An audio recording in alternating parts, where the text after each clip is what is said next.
surgery, or the disease has progressed severely where you cannot do any surgery. So either inoperable or unnecessary operation. So what are the conditions going to give you that answer which echo not going to give? Echo, good clinical examination has not given that answer to the cardiologist, whether it is operable or inoperable or surgery necessary or not necessary. So can you think in that line? Do you understand my point? Yes, sir. Understood, sir. Yes, sir. In that line, can you give some suggestions? Because just seeing a dyspnea alone, plenty, as Anita Saxena madam said, we open the entire horizon. So here, dyspnea, catheterization done, turned out to be a medical treatment. Probably it may be inoperable, or probably the mild disease where you don't want to operate. What are the conditions where you want to catch to decide these 2 points? Yes, sir. Sir, if it is a acyanotic congenital heart disease with mild disease, then I would like to consider either a restrictive ventricular septal defect, a PDA, small PDAs, or AP windows, or even a TAPVC if it's a rare presentation in a cyanotic with good survival. Dr. Farooq, you haven't understood the question that is being asked. Small PDA, if you diagnosed on angiography or cardiac catheterization, would you not operate on that patient? If you find a small AP window, would you not operate on that patient? Here, the issue is that after catheterization, she's been advised medical follow-up. Considering that the doctor treating her knows what he's doing, you have to keep that in mind. So, as Dr. Muralidharan said, you have to think of either conditions where surgery is not possible, like you mentioned, severe pulmonary arterial hypertension with inoperable data, PVRI being very high, or you go to the other extreme where surgery is not necessary, like a VST with a less than 1.5 or less than 2:1 shunt. So you need to think on those lines because both these things are important. Cardiac catheterization done, medical follow-up advised. Yes, ma'am. Yes, ma'am. So you can't talk of AP window and PDA here. Yes, ma'am. In pre-tricuspid lesions such as an ASD, where she has become symptomatic and we want to know whether she is operable or not operable, in those conditions, we would consider a cath procedure. Yeah. See, in today's practice, atrial septal defect to decide on surgery, unless the Eisenmangerization or pulmonary apprehension sets in, you don't need cath to decide whether to be done or not. So that is not possible. It is unlikely. Something else you tell? Is there anything else you can add?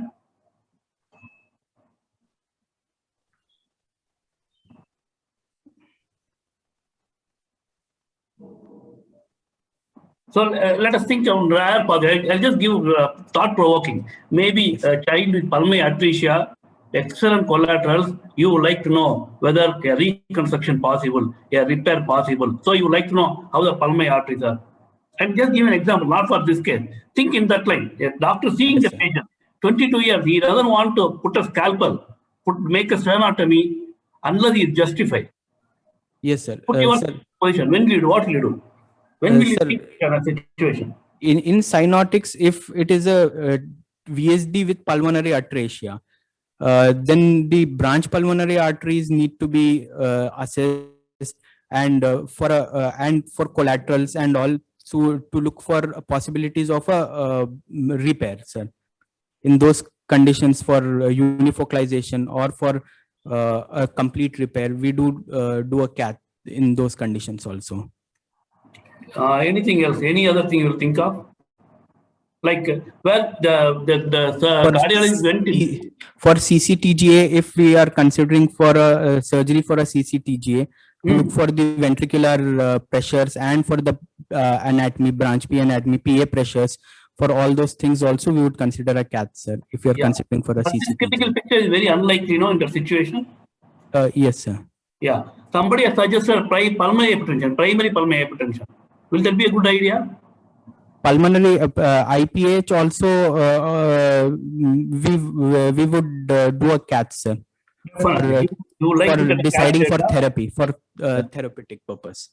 Yeah. Let us move to little in relation to that. Suppose the shunt lesion with the pulmonary hypertension. Before saying that it is inoperable, allow the patient to remain as Eisenmenger. Would you like to see operability? quantification of pulmonary pressure, reversibility like that? Sir, for Eisenmenger, sir? No, yeah, borderline, severe pulmonary hypertension with shunt lesion. Yes, sir. Okay, which is echo will be enough most to make a diagnosis of reversibility? No, sir. No. Then will you do CAT?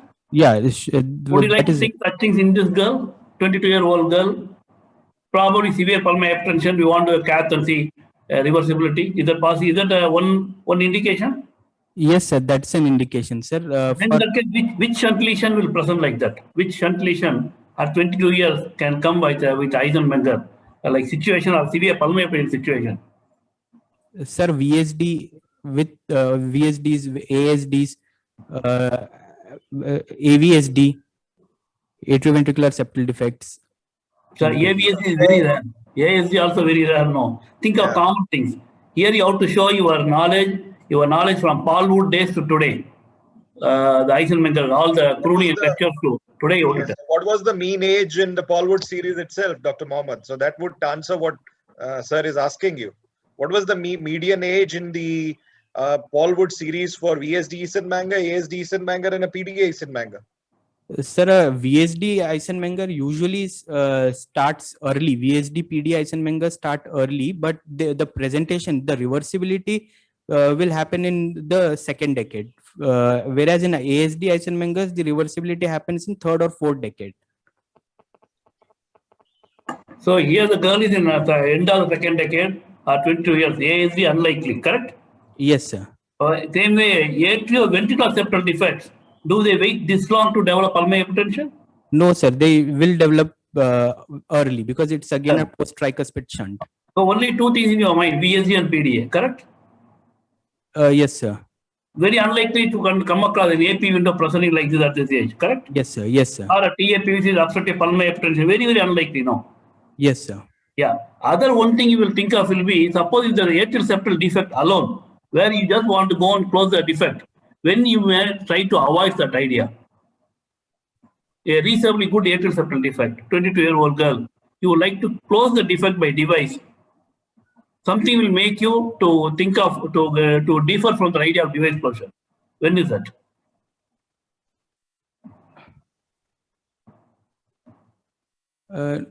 Or let me put it other way. What are the ASDs which will Eisenmengerize by 22? Sir, ASD Eisenmengers actually, if it is associated, other causes have to be seen in an ASD. They are genetic familial causes which can lead to Eisenmengerization, early Eisenmengerization in ASD. So sir is asking if you're putting a device. Yes, sir. It is something that you need to rule out, which is associated with an ASD, and that's why the patient has got pH at 22 instead of 35. What is that associated anomaly? Or other type of ASD which is abnormal? So we need to see, depending on our clinical examination and on our echo and ECG and X-ray, if there is any doubt regarding the operability, we do go with a cath in such patients, sir. But in ASD, when will you do a cath? Go in and come out, say, I don't want to put a device. In echo itself, you know the pulmonary hypertension, shunt, everything. But you go in, I want to cath. At the end of the cath, I say, no, I don't want to put a device. Which condition?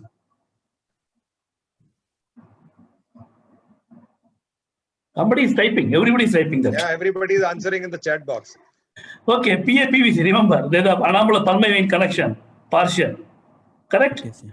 But yes, that is not this case. Why? That you have to answer. This cannot be ASD PAPVC. Why?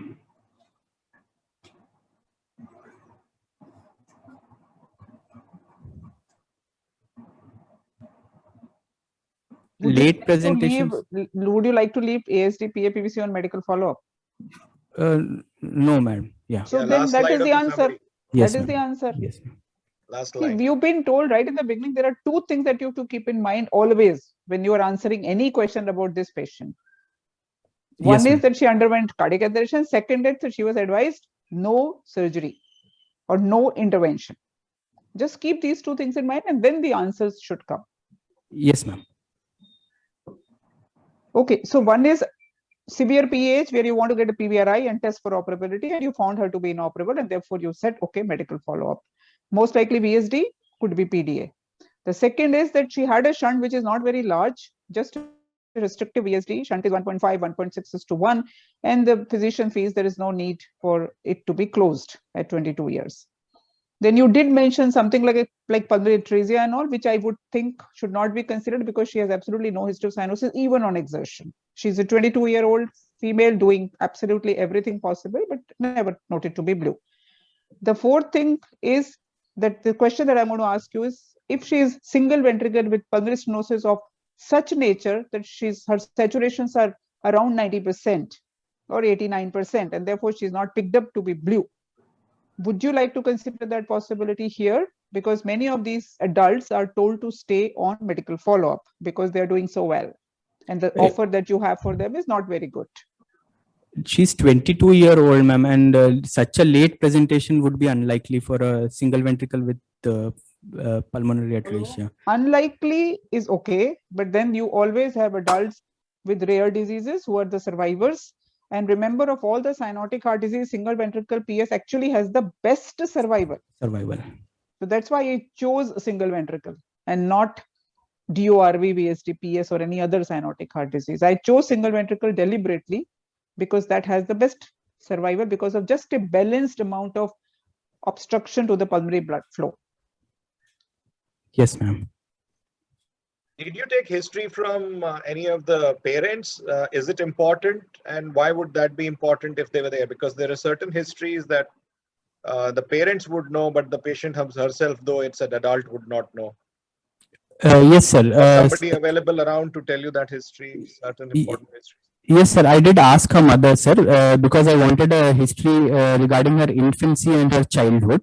Whether there were any symptoms suggestive of a large left to right shunt lesion, such as failure to thrive, recurrent LRTI infections, or fast breathing that had been noticed, or recurrent hospital admissions for respiratory tract infections, and any improvement or subsequent doubts. So I think let us finish off the history and go to the examination. And I would just want again you to remember 3 points here. One is she has a disease which is inoperable, or she has a disease which is very mild, or she has a disease which does not have a good management option like single ventricle PS, where even if you do a Fontaine surgery, her saturation will step up from 90% to maybe 92, 93. So these are the 3 things you have to keep in mind. So either a bad anatomy, which is not manageable, or inoperable patient, or a patient not needing surgery, no necessity for surgery. Yes, ma'am. Okay. If there are no other questions on the panel of experts, we could go to the examination.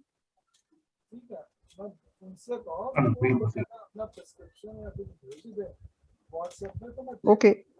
Yes, ma'am. Can we request I think there's somebody unmuted. Can you request everybody to mute because there's background noise?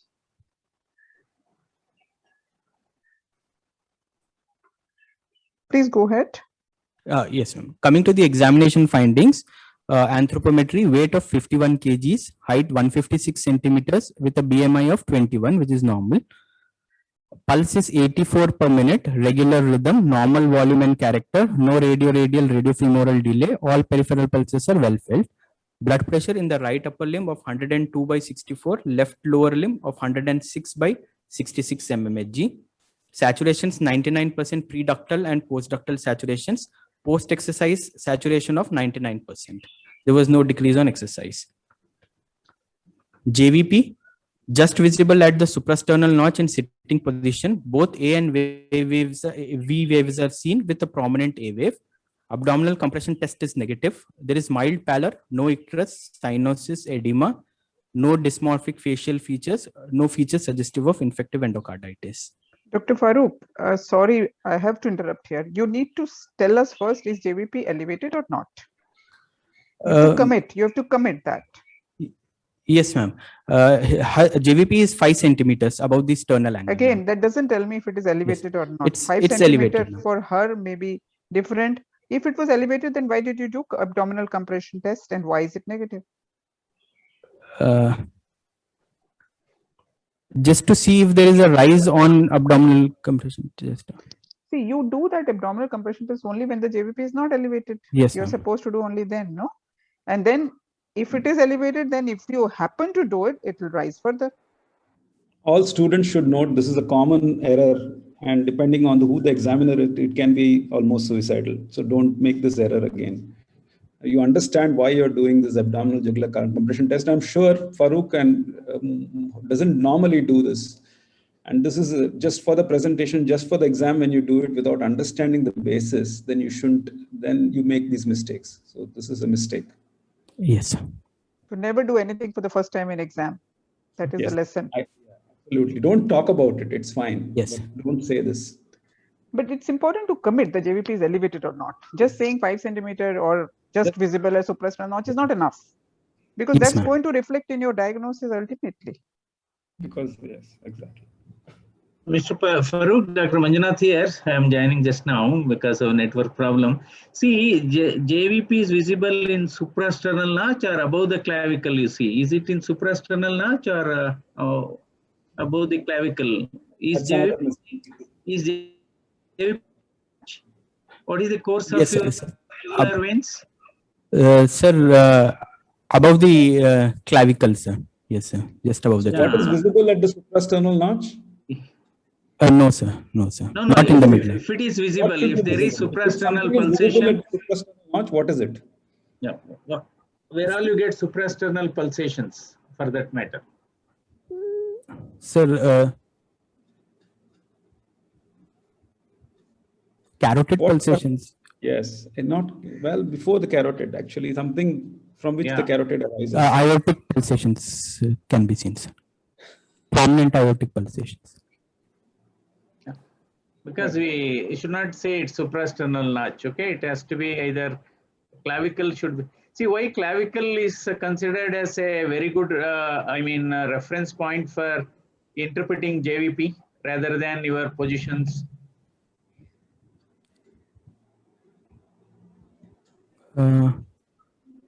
Because JVP varies with the posture, no? Yes, sir. Yes, sir. Pedigree. So why clavicle is considered as a standard reference point to really say whether JVP is seen, to measure JVP.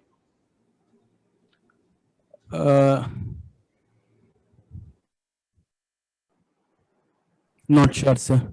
Yeah, it's a bony structure, it's a constant, no? It doesn't change.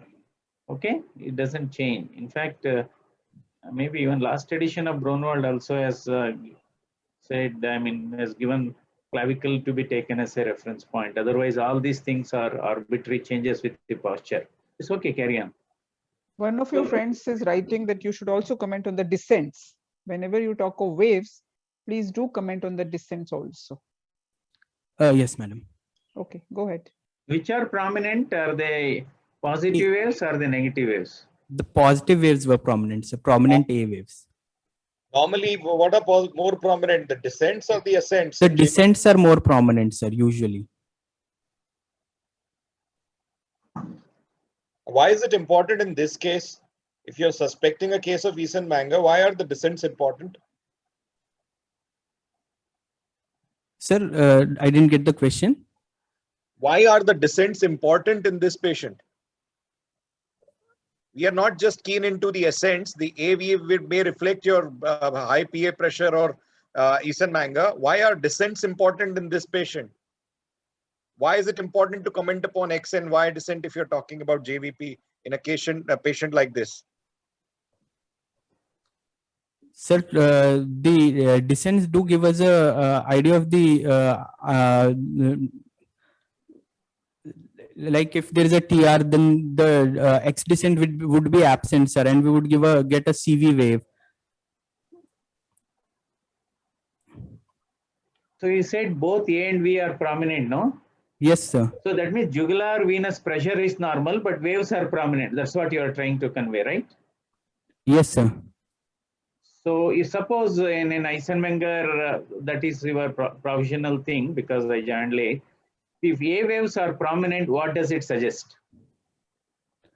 Sir, it suggests that the ventricular compliance, the RV compliance is high. Not compliance. I think compliance you should not bring in. Yes, A sir. prominent A wave in a setting of a congenital heart disease, what is the message it sends? A prominent A wave in JVP in a context of a congenital heart disease.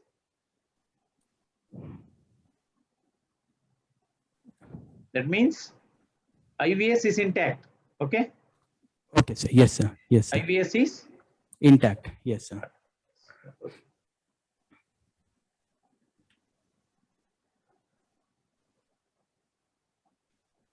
Coming to the cardiovascular examination, inspection, apex beat could not be localized on inspection. Pulsation seen in the second left intercostal space, no other visible pulsations.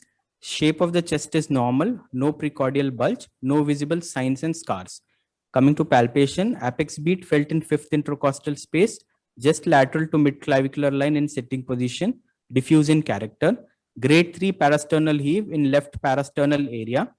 Prominent epigastric pulsations felt, palpable systolic pulsations in left second intercostal space, palpable second heart sound, no thrills.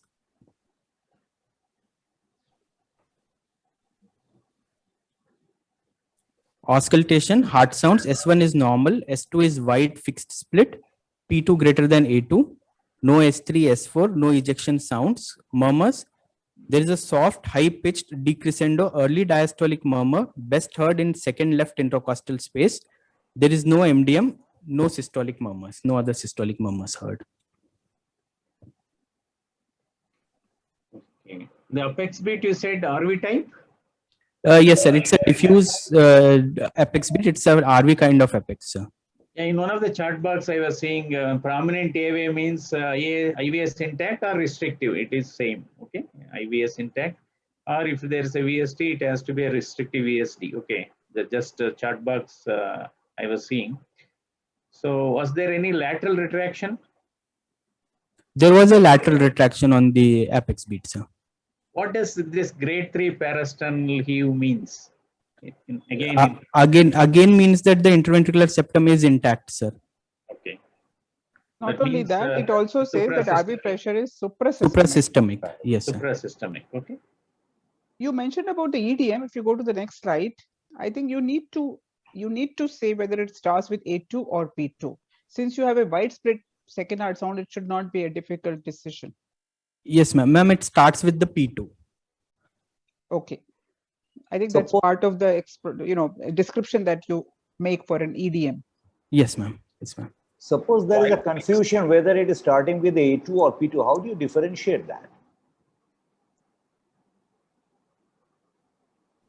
Any other way of differentiating this murmur?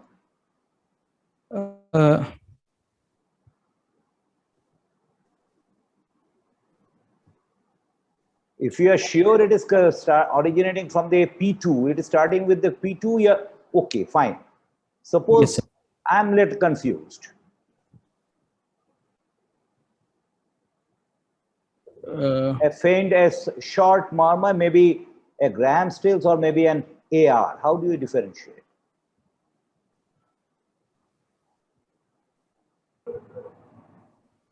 Sir,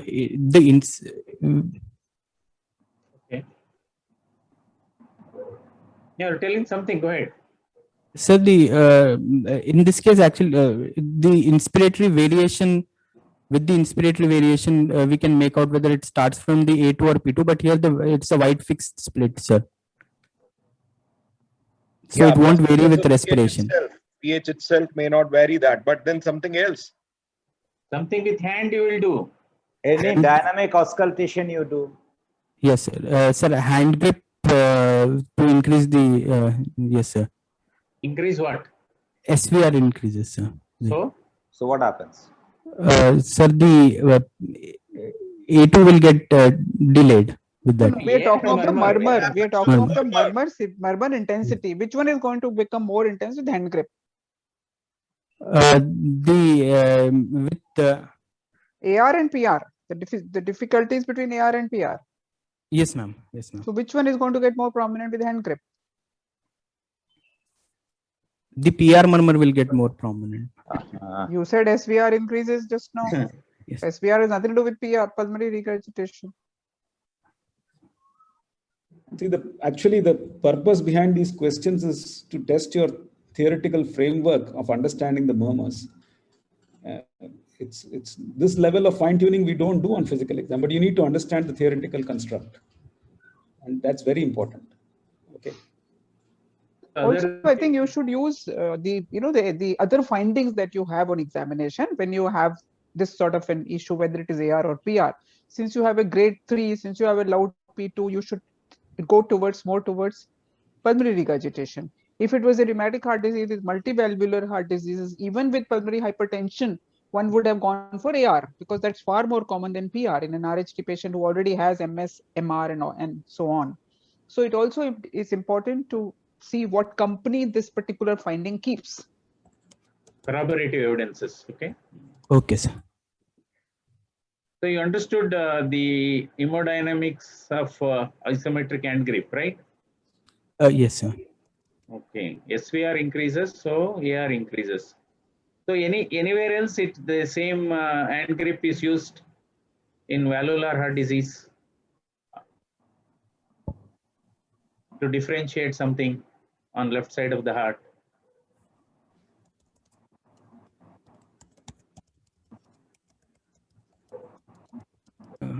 Dynamic auscultation in left-sided heart disease is primarily driven by two disorders, which are different from everything else.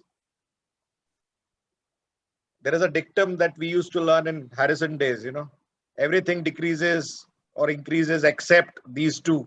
What are those two in all dynamic auscultations?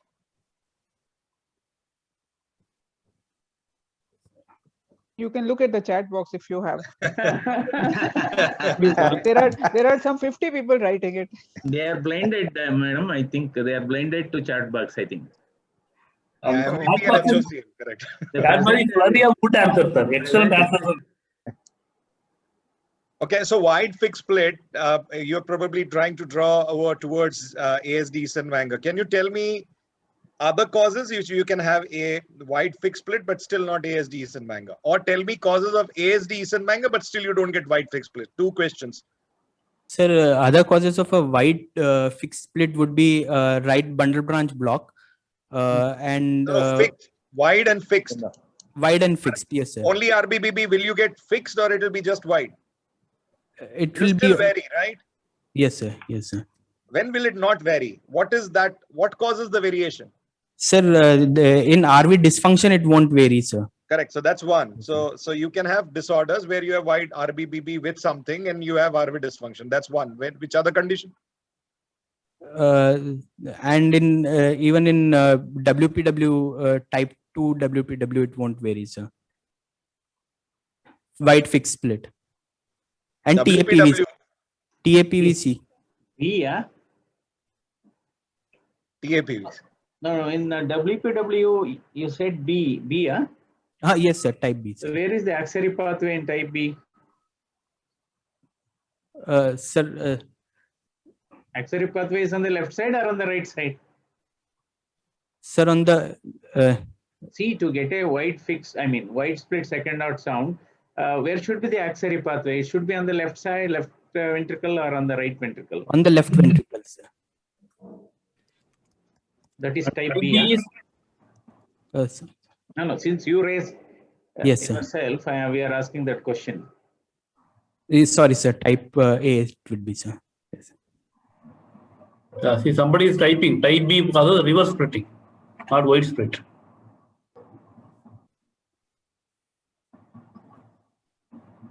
Farooq? Yes, sir. Yeah.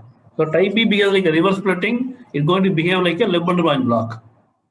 LV ectopics, LV pacing, all those things, electrical causes. What happens to the wide fixed split once you operate? Suppose a borderline case, you end up operating maybe with transplant or whatever. Does the split stay or does it go away? Sir, it stays, sir. Everyone it stays, or some percentage it stays and some percentages go away? Sir, most of them it does stay, sir. 70% it stays. Suppose this patient he was an Eisenmenger and underwent a heart-lung transplant. What do you expect now? Hemodynamics. Yes, sir. What will happen? Both You've heart done and lung. both, heart and lung, both. It would go off, sir. So which are the condition? ASD is in manga and patient does not have wide fixed split. Patient is an ASD is in manga, but the wide split still not, it's not still fixed. You're still getting some variation. What are you suspecting now?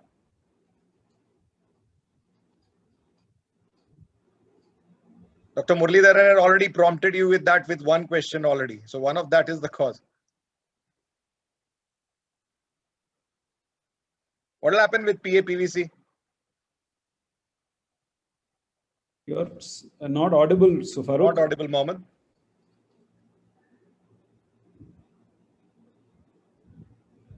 Am I audible, sir? With the PA-PVC, if it's associated with the PA-PVC, sir. Sinus venosus, somebody is already typing. Sinus Yes. venosus ASD, presence of atrial fibrillation, presence with RV dysfunction, right? All those conditions, then probably you can have a lot of variability. When can you have reverse burn heme and LV dysfunction coming in patients, or is it rare in ASD? Amongst the shunts, pre and post tricuspids, can you have reverse burn heme and LV dysfunction happening, and which are the disorders it's more likely? Sir, it can happen in ASD. It can happen because of the large volume. The chamber size will be large, so reverse burn can happen in an ASD, more likely, sir.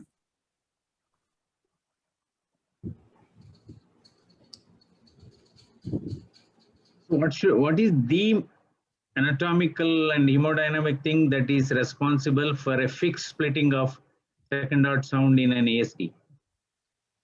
What is thing that is how sinus venosus or PAP you don't get a fixed split. You do get a wide split, but you don't get a fixed split.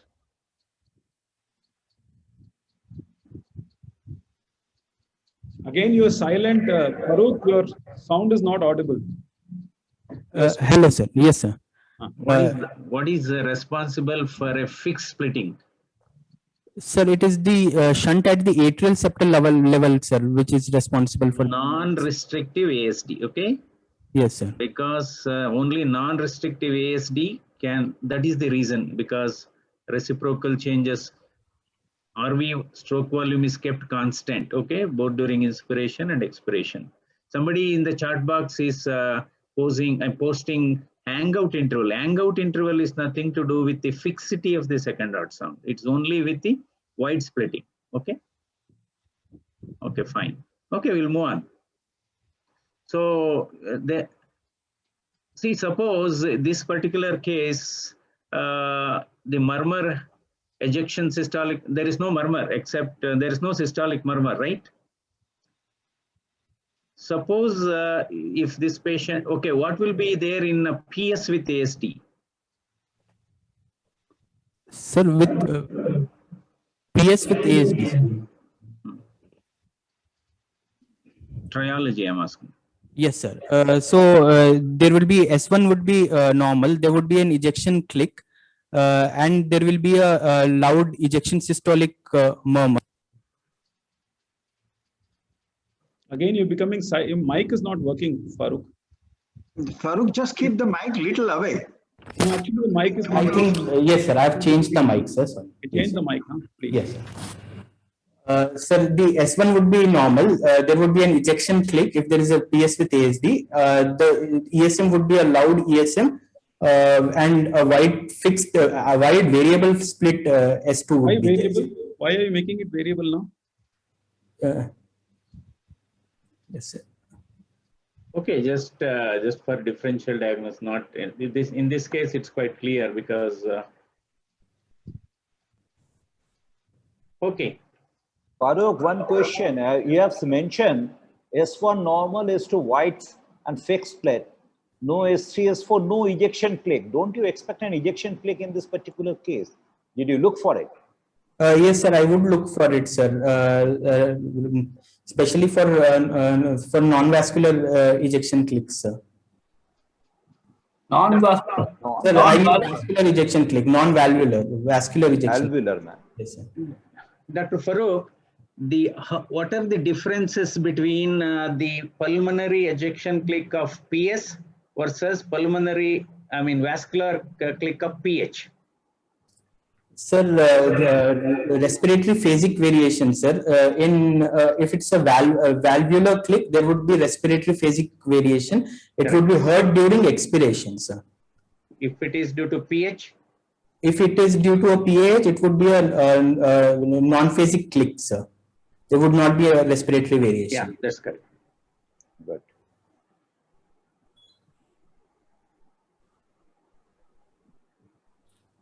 Somebody is asking about the concept of hangout interval in the chat box. Dr. Mohammed, if you can elaborate, else we'll. What is a hangout interval? Dr. Manjunath sir had already asked you that. Yes, sir. Sir, hangout interval is it is the time lag between the closure of the pulmonary valve and the incisura seen on the pulmonary artery. That is, the forward flow continues even after we get the second heart sound. That is the hangout. Does continue. The forward flows continue into the PA. That is the hangout interval. No, you mixed up the two things. No, it's the difference? It's an interval. So it's an interval between what 2 points? Point 1 and point 2. Point 1 is what and point 2 is what? Sir, the point 1 is the closure of the pulmonary valves, sir. Which is the crossing over of the two pressures, right? So that's when it is supposed to close. That's one. Number 2. Yes. The second point. Sir, it is the crossing, the incisura, the crossing over of the pressure, sir. The second one. So that's what you said as first point, right? First point is crossing over the incisura when it's happening. The audibility, when you hear the sound, when the sound actually comes into play, that's when you hear, that's the actual closure of the valve. That's the point 2. So when actually you anticipate the sound to happen when the pressures actually cross over, and that's when the sound should come. But in ASD, usually this duration is less than 40 milliseconds. So that's 40 milliseconds is the human ear's capability to differentiate two sounds as two different sounds. Anything which is less than 40 milliseconds is going to come, it's very difficult to differentiate as the two separate events. Now, in ASDs, this interval, because of the pulmonary compliance being high, because of the shunt being present at right birth, this interval is much more, and that's why you get a A to P2 split. The split is because of multiple reasons, as sir was mentioning. One of them is hangout interval, but that does not cause any effect to become fixed. Fixed is because of the shunt, as sir mentioned. So one of the reason is the hangout. Second is, of course, increased flow, the shunt itself. And third important reason why there is a wide split is presence of RBBB in most of the ASDs that you have. All the three will contribute to the widening of the A2P2. And the fixed is because of the shunt variability, which is nullified by the respiratory, by the shunt across the ASD. Whatever references are happening because of the respiratory changes are nullified by equalization or neutralization of the shunt across the defect. What is the normal hangout interval for the right and right ventricle and the left ventricle? RVOT and LUOT. Hangout interval, normal. So for the LVOT, there is no hangout interval, sir. There is very small. There is yes, sir, very small. For RVOT, RVOT, it is able to hear because the same thing already our colleague has said, because human ears can hear only when 40 it is seconds difference. 40 milliseconds. Milliseconds, yes, sir. 40 seconds means difficult. Milliseconds, sir. So on the left side, it's somewhere around 55 to 70, 60, 55 to 70. Okay. Who described hangout interval? Do you know anything, Farooq? No, sir. No, sir, not. Okay, so Pluto, the students also. He is the author of one of the famous textbook of cardiology we have been studying for more than 3 decades. Shaver. Right.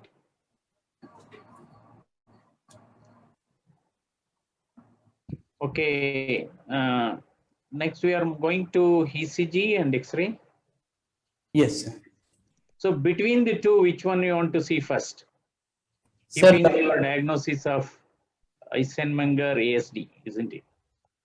yes. Or both? Sir, I would separation between the 4 limbs with pulse oximeter. Now probably post-COVID, the pulse oximeter is going to be part of the examination anyway. And anyway, when you have a suspected Eisenmenger, it's going to be there either way. So did you look at that? Yes, sir. I have looked at it, sir. There was no difference in the saturation between the four limbs, sir. Preductal and postductal was same. Dr. Farooq, you haven't mentioned pulmonary regurgitation in your diagnosis. It should have been here. Yes, ma'am. Yes, ma'am. When you say severe PAH. Yes, ma'am. Anything unusual about your diagnosis? Because this is the only diagnosis you are entertaining. No other, I suppose. Yes, ma'am. Anything unusual? It's an early presentation, ma'am. Okay. For reversibility. Okay. Also, majority of these patients of ASD would develop tricuspid regurgitation when they have severe PAH. Yes, ma'am. Because yes. of such a RV which was already dilated has now also having pressure overload burden on it. So tricuspid regurgitation is missing in your patient. Yes, ma'am. I didn't get any systolic murmurs. Is there any chance that it could be not ASD, something else? Primary PAH, for example, or IPAH? That is a possibility, ma'am. If it's the ASD, because of the fixed split S2, I have kept ASD as the first possibility. But if the ASD is not the primary reason for the PAH, then it could be a possibility that you could have RV dysfunction, which can make the S2 wide. Yes, ma'am. Dr. Farooq, history is very short, no? Yes, sir. So a short history definitely entertains primary pulmonary hypertension, short history. Yes, sir. I think situs also needs to be mentioned, Farooq. You need to mention situs solitus. Of course, that point we can discuss separately. How do you define it clinically, and X-ray, how would it quantify? But situs should have been mentioned. Okay, sir. Yes. And I still don't find congestive heart failure written anywhere. Is it there or is it not there? Ma'am, it is there, ma'am.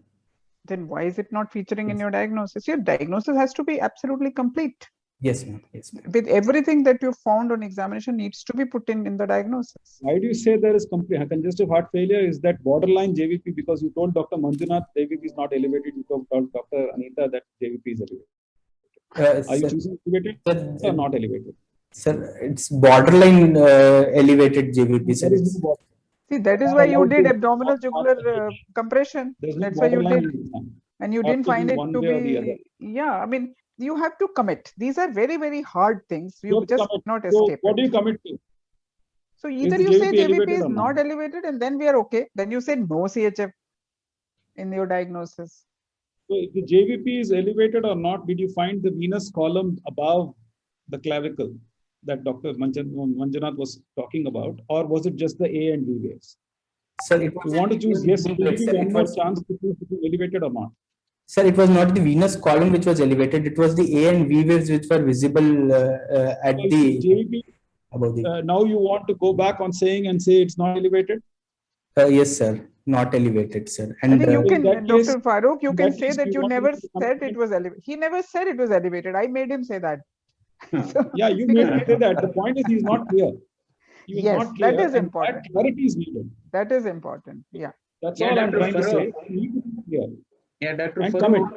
And based on that, you need to put your diagnosis. Does this patient qualify for definition of Eisenmenger syndrome?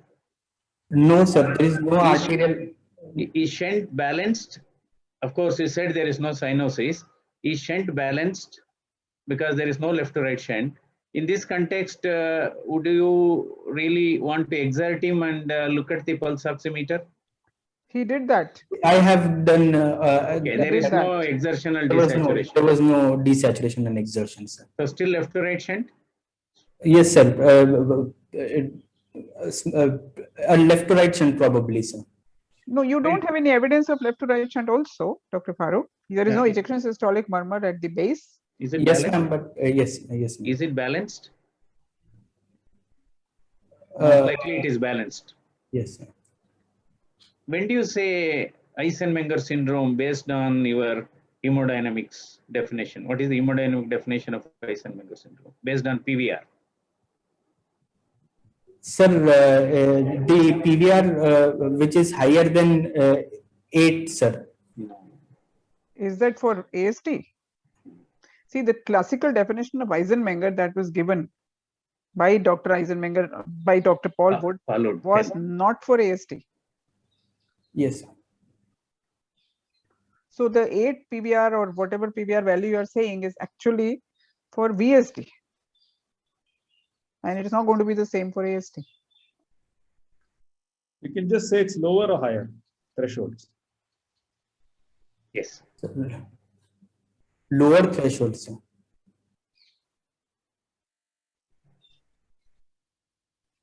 Why lower? Has to be.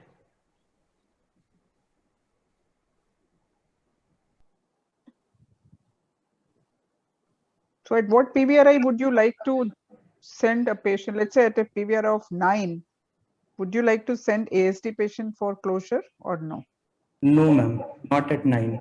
At what level would you like to send this patient for surgery or Below closure? 6, ma'am. Below Sorry, 6. below 6. Yes.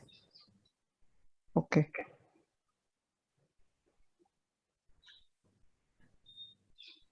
So I think in your diagnosis, or you look at the PVR by SVR also. Yes, sir. The PVR SVR ratio of less than 0.3, sir. Or is it PVR I upon SVR I, or will it not matter when you It do won't it? matter, sir. It's a ratio, so it won't matter. Yeah, so it will nullify. Correct. Okay. I think here you should keep a diagnosis of idiopathic PH as a differential diagnosis. That's number 1. Number 2, you should write no CHF if there is no CHF. You should write pulmonary regurgitation since you heard a murmur of PR. So that's how I feel that your diagnosis is not complete. And of course, situs, in a congenital heart, situs immediately, I mean, it has to be written. Situs and situs of the heart, visceral and cardiac situs, both have to be written. Yes, ma'am. Okay. Okay, we'll move on. Yeah.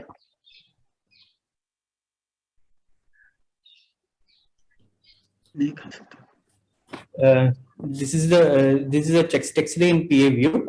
The abdominal situs is solidus. The stomach shadow is seen on the left side. It's the bony structures. The spine looks in midline. There is no kyphoscoliosis seen.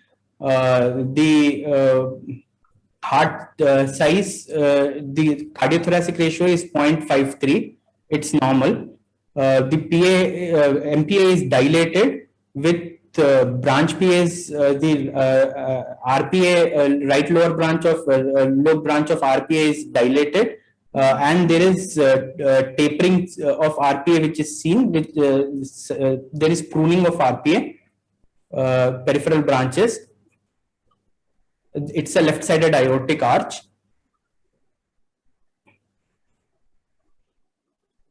And the vasculature, there are vessels seen up to the periphery. Small, tiny vessels are seen up to the periphery in this X-ray. So does it fit with your diagnosis or it doesn't? It does fit with the diagnosis, ma'am.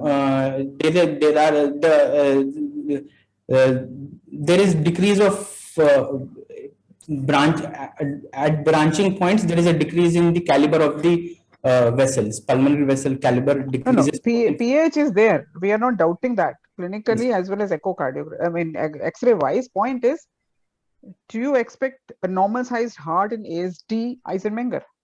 No, ma'am. I expect a large sized heart in ASD Eisenmenger. So that is why it is not fitting. Yes, ma'am. Yes, ma'am. That was the question I asked. Is it fitting or not? You said yes, it is. Yes, ma'am. So this is very unusual for an ASD Eisenmenger, unless this patient had ASD and Eisenmenger from the very beginning. Yes, ma'am. Or let us say not Eisenmenger, let's say ASD with severe PH from the very beginning. Otherwise, this X-ray is not at all like an ASD Eisenmenger or ASD with severe PH. It's more towards IPH, I would say. Any end-on views you are seeing in this case? Sir, end-on vessels are seen, but they are small size, sir. Smaller than the bronchus. Yeah. Okay. So X-ray is against the diagnosis of ASD. This is a standardized ECG with a heart rate of 100 per minute with the QRS axis is right 120 degrees rightward axis it is, with prominent R waves in V1. Why do you say 120? Which is biphasic wave lead? Biphasic lead is 1, ma'am. Lead 1 is biphasic. So if lead 1 is biphasic, what will be the axis? It is slightly negative. AVF is upright and lead 1 is equiphasic. So it is plus 90 or what? Sir, actually the voltage in lead 3 is the highest, sir. That's the reason I told it's 120, because no, ma'am is saying equiphasic lead, right? That's the approach you do. So lead, which one is the most equiphasic lead? Which lead lead 1 is the most equiphasic. Yeah, so what is the lead perpendicular to it? Perpendicular to 0 degree. So it becomes plus 90. Yes, yes, ma'am. Yes. So many times in examination, examiners will be trying to help you. You should catch it, okay? Yes. No, I think Farooq, you probably meant it is equiphasic, but there is a slightly tilt towards a negative. You actually measured it, but I think if you're seeing it this way, it's on the face of it, it looks plus 90 only. It doesn't seem to go towards 120. I mean, it could be 105, but very unlikely. 100, but not 120. Okay. What else? ECG, can it tell you the difference between a sinus venosus ASD and a primum ASD and a secundum ASD from ECG? Can you differentiate the 3 type of ASD? Yes, sir. The QRS axis will be superior axis will be there in the QRS, sir. If it is a sinus venosus ASD, the P wave axis will be negative, minus 30, little towards the left towards. But that is seen in 30 to 40% of sinus venosus ASD. Is that only the axis? What is Toscano-Barbosa criteria?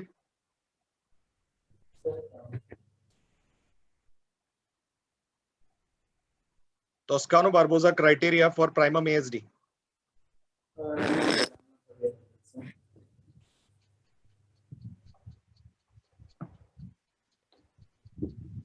Why don't you cut it short and say, I don't know? Because I also don't know. Sir, you can tell us. Yeah. The counterclockwise, prolonged PR, no? three criteria. It's there, it's given. No? For all the features that of classic primum ASD, but we primum ASD. It's a nice crochet pattern here and inverted P waves in the sinus venosus. Those are more important, just not the axis. You'll have to look at the crochet pattern in the right. You know that, right? It's given in all the standard type for the primum for the secundum, and then you have inverted P for sinus venosus. Those are more specific rather than the axis alone. Notching of R waves in get 2-3 AVF sometimes. That is. How is V1? Can you describe the QRS in V1? There is a small Q wave followed by a tall R wave. It's a QR pattern in V1, sir. Yeah, what does that tell you? What is the QR pattern V1? What does that tell you about the pulmonary pressure? Do you get like that in a regular ASD or ASD with a mild pH? Sir, in a regular ASD, we would expect a RS R' pattern, sir. Excellent.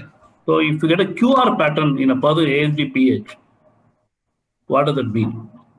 Sir, it's a sign of RA enlargement, a QR pattern in V1. No, not always. It's a pressure overload, okay? Whatever you are getting is, it is a, see, if it's only RSR, okay, without tall R waves in V2, V3, it is a pressure volume overload. That's how it starts, no? So now a volume has become pressure overload, if at all ASD, because of monophasic R. And there is ST depression, no? V2, V3. Yes, sir. There is ST depression in V2. Is there any RAE? Sir? RAE. Is there any RAE? No, sir. No evidence of RAE. Okay. So does ECG goes with your diagnosis? It's right axis. Sir, it is right ventricular forces are prominent, sir. RVHs. Can the right ventricular pressure be predicted from this ECG, as Dr. Muralidharan was asking?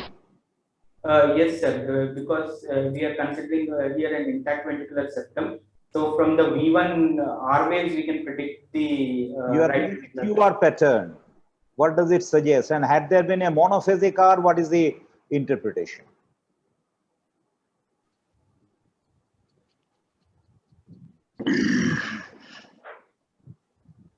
I think a lot of people in the chat box answering that question. But this height of R wave into 5, that formula is actually originally described for pulmonary stenosis and not for PAH. But yes, one could probably extrapolate. But I think what you could say is that it's a suprasystemic R wave pressure. You have a QR pattern, it is suprasystemic R wave pressure. As madam said, this R wave amplitude multiplied by 5 is basically to measure the, RV pressure or the, RV pressure in PS. The two between the age group of 2 to 10. Young, yes. So beyond 10 years, it loses its sensitivity and specificity. Okay, go ahead. Yeah, sorry. How is the P wave in V1? We have dissected QRS. P wave in V1. The P wave in V1, actually the positive component is not prominently seen. A small negative component is seen in V1, sir. Yeah, why? Can you explain that? Normally, we think negative means immediately left atrial enlargement. No. Here, what does it signify? How can you explain it? So usually it is a biphasic pattern in V1. Here the negative wave is seen, but it is not a very prominent negative wave, sir. Yeah, it's negative, predominant negative. And look carefully in lead 2, you can see biphasic P wave, where the initial hump is taller than the second hump. Yes. Are you able to see that? Yes, sir. Yes, sir. Okay, both the things, I don't want to go to the details of it, but indirectly it is telling it's a grossly enlarged right atrium occupying anteriorly. The P wave vector is away from the precardium. So indirectly it tells you are going to see a large right atrium. Similarly, as Anita madam has said, that indirectly tells the way the V1Q are also. That also look at the V1 is behaving like an AVR lead, and it is a suprasystemic pulmonary hypertension. Very interesting finding. Sorry, madam, we'll proceed. Sure. Okay, next.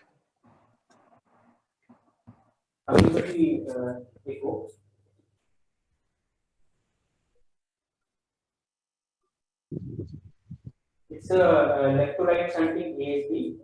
18 mm was measured on echo. With a TAPSE of 32.3 mm and a RV accuracy of 32%, and end systolic septal flattening is seen. Go back to the previous image. This is LV, short axis of LV. Short axis of LV, sir. I think I would like to just again say that you need to be very systematic. I mean, I'm not saying you have recorded, I don't know who has recorded, but you can't just switch over to a color image in a four-chamber view. You're going to miss out on so many things. So I think important point as a student, as a candidate for your learning is that you need to be very systematic. You can't, you have to start with, let us say, long axis view. Chambers. Do the usual way you do it. Don't put color right in the beginning. That tends to, you will miss on many things. I can tell you like that. Echo is such a dependent, as an investigation which is dependent on the person doing it so much that it is very, very likely to be, wrong, or let's say partially wrong. So I don't think its first view should be four-chamber with a color showing ASD. We don't even know how big the ASD is in the subcostal view. We haven't seen that. Okay. Image ahead. That's this patient had a comprehensive echo. See, if you look at this short axis of the LV, if you look at the short axis of the LV, what is the movement of the septum? Interventricular septum. By this, can you able to tell either it's a pressure overload or a volume overload? It's a pressure overload. So systolic flattening of septum is seen. Both. I don't think you should No, just no. say pressure overload. There is also volume overload. Volume overload. Point out both. There's predominant RV volume overload essentially, and there is, in addition, RV systolic pressure that is elevated. In Both has to fact, it's more a volume overload. What is eccentricity index? Mr. Dr. Farooq, what is eccentricity index? It will differentiate between pressure overload and volume overload looking at the short axis of the LV. Yes, sir. It is the ratio between the two diameters of the LV, sir. The transverse and the longitudinal diameter. When we take the ratio, it's the transverse and longitudinal 2 at 90 degrees. Yes. Correct. Okay, in the radial plane itself, it's 2 at 90 degrees. Transverse, not transverse and longitudinal. So you look at it in end systole, what happens, and essentially it is a quantification of septal flattening during end systole. Okay, next. Go back, go back. Previous What image. is- So what is the pulmonary flow? Not the PR jet which has been measured. PR they have recorded. 42 mm. Was there any TR? There was no PR now. So what is the forward flow anyway? And it's not seen. We had seen it is. So what you have to measure in the forward flow is what Dr. Manjunath is asking. The pulmonary acceleration time needs to be measured on the forward flow. Yes. And the flow itself, if the flow is increased, that means still significant left to right shunt. What is the normal pulmonary flow velocity?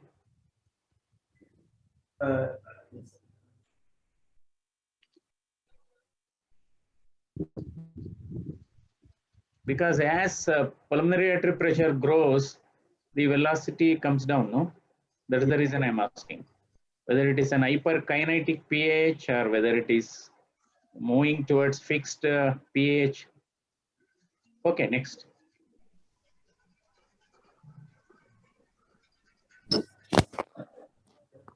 Activity of the patient, oximetry, SVC saturations of 53%, IVC saturations of 73%.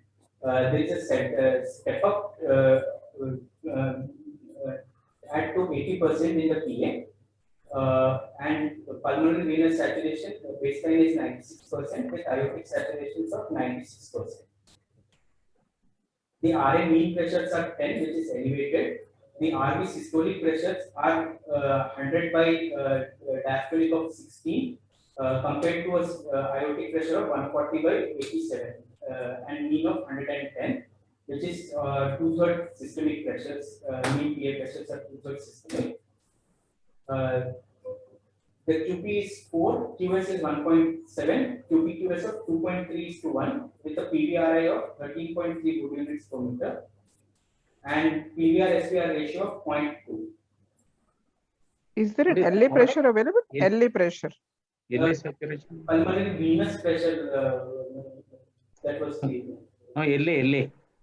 No. Likely to be different from the pulmonary vein. LA. No. LVEDP, could you have, I mean, even that is not here, right? So LA, even saturation for RA, RV. Yeah, so this data, I Want to think, show a step up. I mean, if you're ideally looking, I mean, 5 samples is all that is allowed. 5 oximetries are all the samples that a lab would allow. If that's the thing, then it's fine. I mean, as long as you're okay. But I think RA, you would have to show the step up, and there is no more step up. so into this the data, Dr. Sharma, it was obtained from another hospital, is just showing what was done. Okay. No, So just I in think later, that is there. Dr. Isn't it? Krishnakumar is there. Just in later vein, this is the impact of interventional cardiology actually. Because unless we have a dedicated pediatric cardiology, so people are forgetting even while doing Yeah, comprehensive numbers, everything should be there. But Yeah, I completely agree, Dr. Krishna Kumar. This is the standard thing that all the practically private setups are doing, this kind of a cath. 5 samples run, no mention about oxygen, without oxygen, which we usually end up doing. in a complete cath. So there are lots of things about that concept which has changed. We have to test reactivity, but not with oxygen anymore. We test it with nitric oxide. I think that is what we should be asking Dr. Mohammed. But this is the data you have. You have an PVRI of 13.3. You have a step up of, although PS 80%, but we don't know, RA might have been 70% or something because your IVC is 73. So your QPQS is probably wrong because one would have taken SVC saturation and not a mean of SVC and IVC. And with that PVRI, if you're, what should you do? How would you proceed? You are in the lab. These are the values you are getting. Yes, on the baseline, actually the QPQS is too I would do a vasoreactivity testing for the patient. With the nitric oxide, I would do a vasoreactivity testing. So I don't know if it has been done here or not. It was not done. Many centers may not have nitric oxide. So is there anything else you can choose? Ma'am, IV sildenafil can be used in adenosine. And other options are PGE1 isoprenaline can also be used. Yeah, so sildenafil IV sildenafil is available, so that can be used. Or oxygen also we've been using, although at 22 years we don't know what is the significance of oxygen. In fact, reversibility at 22 years itself is something that you may not get a very good answer to this question. But you should do it. You should do it. And looking at this color Doppler echo, there was nothing like a bidirectional shunt. Yes. So in fact, it was a frank left to right shunt. Whether we don't know whether, as Dr. Anita Madam was telling, we don't know about whether really there was a step down at LA level. We don't know. And this looks like more pure right heart cath, so-called right heart cath without left heart cath. So again, we don't have a PVR by SVR also to comment upon. So maybe a repeat cath at your center might be something in case you are looking. But as Dr. Manjunath has already mentioned, echo-wise, we all probably agree that you can go ahead and even directly recommend a closure if the patient is clinically also stable enough. Because this cath does not show QP by QS of 2.3 and PVRI of 13. I mean, this, as Madam was pointing out, this doesn't look proper. Actually, this cath is not right enough to interpret and may come to a decision making. But RV pressure, we are worried. PA pressure, we are worried. 100. So, because with a 100 systolic, we should really will take a very cautious decision. I think in an ASD, I would be very worried with the PA pressure, which is even 66% of systemic. Even if the echo is like this. Even if the echo is. But what one could do is if it's an 18 millimeter ASD only, then one could actually occlude it and see it in the lab if the PA pressure falls. So, Madam, I think we have all that data.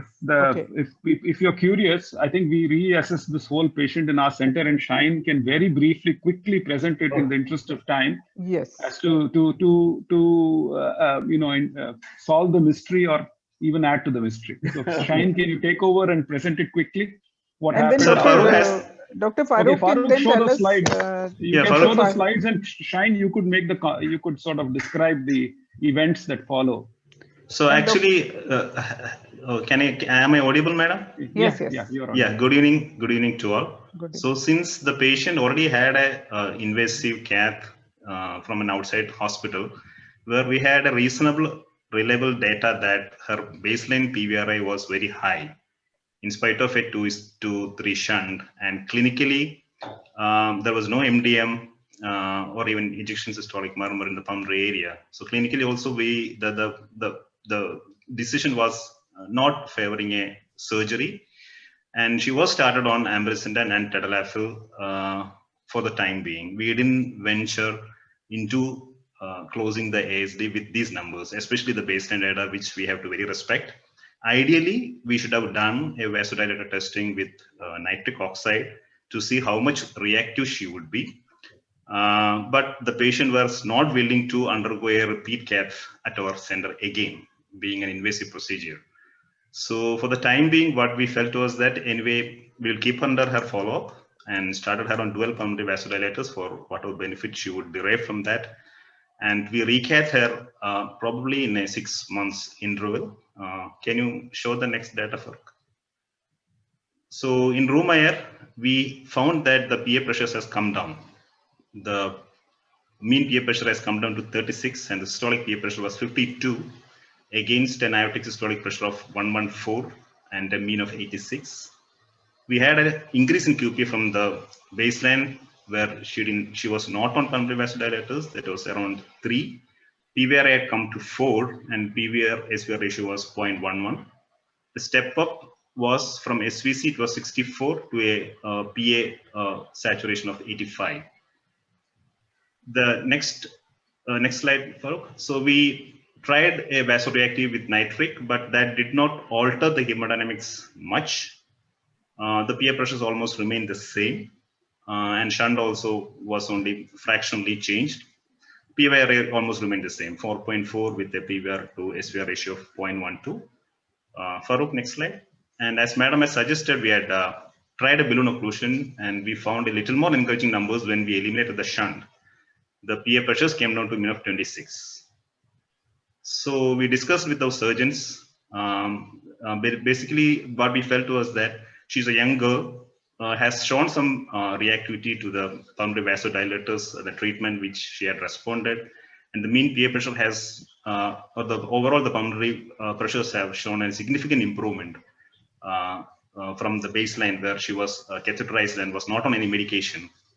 We decided from our team that she would go for a fenestrated ASD closure, surgical. We would not put in a device because we have to be very careful with this subset of patients where we have very well seen that after you close a shunt with borderline operability, they come back with rising PA pressures in 6 months to 1 year time, and then they have the worst prognosis of all the pulmonary hypertension subset. We have a lot of evidence in the literature to suggest that they behave very badly. So she underwent a fenestrated ASD closure. We left behind a 10 millimeter ASD, and she has completed her first follow-up now, doing well. Still, we continued the pulmonary vasodilators, and her mean PA pressure by echo. We have not done a repeat cath, of course. The mean PA pressure, this is our late follow-up echo. It is remaining at around 22, 25. Functional status remains almost the same, or rather to class 1, I would say, and she's reasonably doing well. So we are planning to keep her on regular follow-up and possibly repeat a hemodynamic study after 6 months of surgery. So remind me, is she on vasodilators still? Yes, sir. We have continued both the vasodilators as of the time being. So she had an 18 millimeter ASD and you've left a 9 millimeter hole. Isn't it too big? No, not 18. I think it was larger. It was more than that, madam. Okay, actually, when said, we balloon, okay. by echo, when we balloon size, the size was around 28. Okay. Yeah. Okay.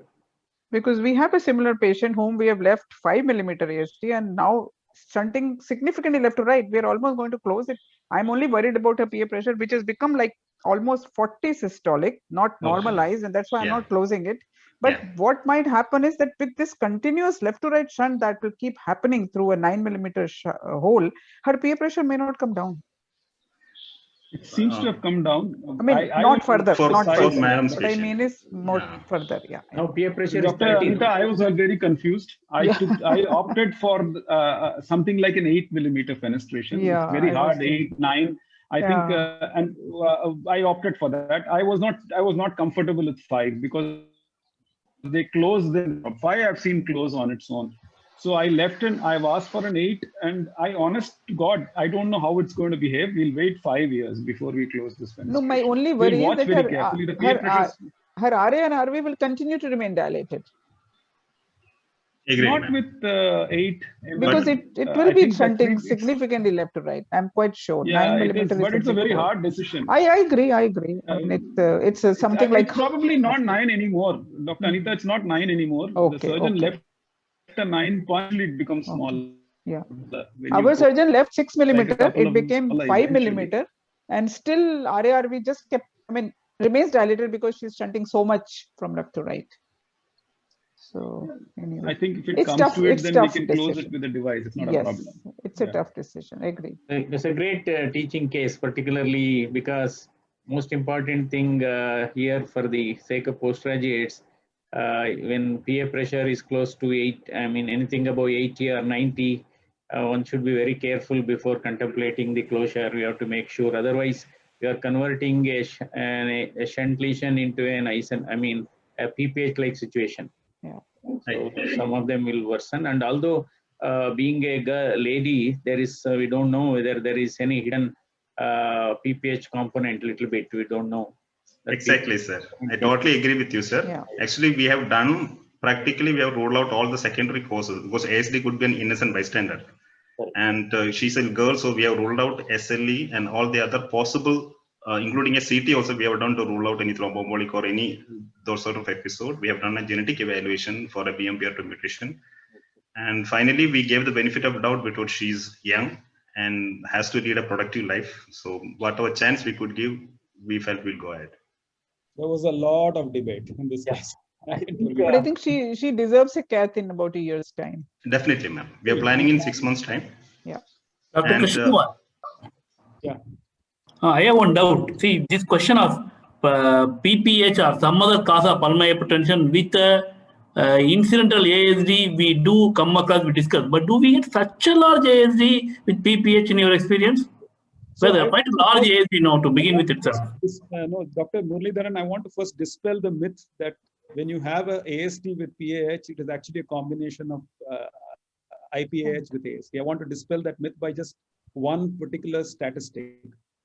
If you take 100 patients with ASD, about 10%, 10 to 12% have premature onset of pulmonary hypertension, which is out of proportion to the ASD size, and it tends to happen actually in the second decade. Doesn't even happen, it happens very early, and patients even hardly notice it. So there is a subset of ASD which go on to significant pulmonary hypertension, but I don't think it's appropriate to call them a combination of IPAH with hypertension, with ASD. They are a combination of ASD with disproportionate pulmonary hypertension that we don't fully understand. Now, in this range, you can have a whole range of possibilities of sizes. You can have 10 mm ASD, 15 mm ASD, you can have a relatively large ASD. But when you have pulmonary hypertension in an ASD, that itself is unexplained. That needs very serious efforts to work up, understand, and follow very carefully. So that's how I look at it. I don't want to say ASD, when a PH is out of proportion, it's a combination of IPH with ASD. I think they're different entities altogether. Exactly. Some patients have vasoreactivity, they develop very early pulmonary vascular disease or raised PVRI. That's how we looked at it. But other extreme is the sprung foramen whole term, PPH with a small PFO stretching. So this is not falling into this. This is probably a large ASD with a hyperreactive pulmonary tree, luckily reversible in this case. So Dr. Shine studying actually, if you look at the Eisenmenger ASD series from India versus the West, I think this paper came from Vellore long back. So those, particularly in India, 10% of ASD Eisenmenger was seen below 10 years at that time. Of course, at that time, interventions were not common. Is because those who are getting recurrent respiratory tract infection, they were getting alveolar hypoxia, and that was causing significant vasoconstriction and promoting and accelerating pulmonary vascular hypertension. And of course, there could be an idiopathic component also. So that's how it has been explained. Yeah, very good case, and we have saved probably a girl's life rather than allowing her, giving her a death sentence and leaving her inappropriate. Yeah, very excellent discussion on this case. Very stimulating one. And I'm sure a lot of PG students must have been benefited by this discussion. Extraordinary case, extraordinary discussion. And we covered virtually all aspects of Eisenmenger. Thank you very much, everybody. Now I think we can say this case is closed. And I request Dr. Santanu to invite the next talk. Well, the next talk is a keynote address, an approach to aortic valve disease in the era of TAVI, to be taken up by Professor Vijay Bang. Dr. Bang, please. Yeah, thank you very much. Thanks a lot. Good evening, ladies and gentlemen. After this very stimulating discussion,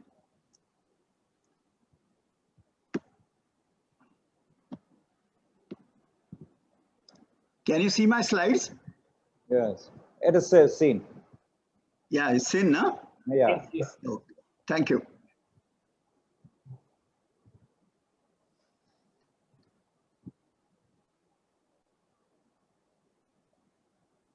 Yeah, okay. So the approach to aortic valve disease in the area of TAVI. Anything which is spoken to be abnormal, we need to see what is normal. Aortic valve has three important components, three cusps, three commissures, and three sinuses. It is supported by fibrous annulus.